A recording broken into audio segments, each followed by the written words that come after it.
If you're one of the millions of Americans working from home during the pandemic, you may be wondering if it's something you could keep doing even after your office reopens. One of the world's most influential banks has issued a new report saying if you ultimately have the option to work at an office but choose not to, you should pay a tax for that privilege. NBC4 I-Team consumer investigator Randy Mack has more. Mike McKee was leasing a room when COVID-19 hit and forced him to work from home. When I open up my computer and they see a 4-poster bed frame behind me, it doesn't look good. It's not conducive to a productive work environment. To create a home office space, he had to move into a new apartment and furnish it. For him, working from home has neither been a privilege or saved him cash. Including the cost of the apartment, I mean, you're talking thousands of dollars. Under the Deutsche Bank privilege tax proposal, if McKee ultimately decides to keep working from home, even if his office has space for him and he earns $50,000 a year and is taxed at 5%, that's $2,500 from his pay. Money Deutsche Bank estimates he's saving on transportation and dining out. The bank says a privilege tax could generate $49 billion to help people less fortunate.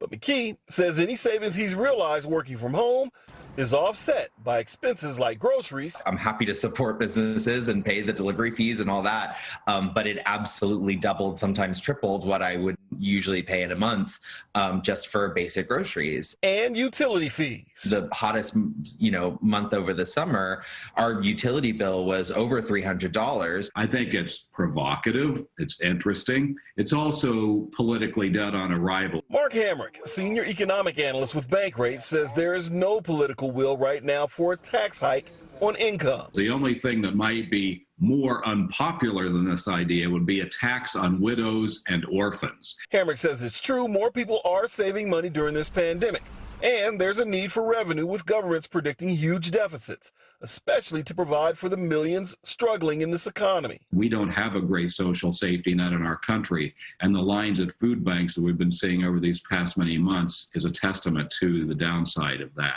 And Mike understands better than most. Charity is his job. He raises money for a nonprofit. But a privilege tax is too much.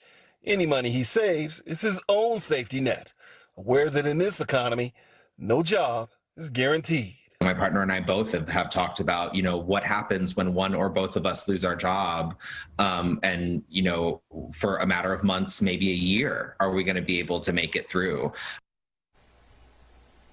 Again, very unlikely that any politician is going to actually propose such a tax. And in fact, working from home may actually take some federal money from tax revenues, because for the first time, there are a lot of people who are going to be able to legitimately claim space and expenses for home office use in their homes. So expect to see a lot of filings with that in the coming year.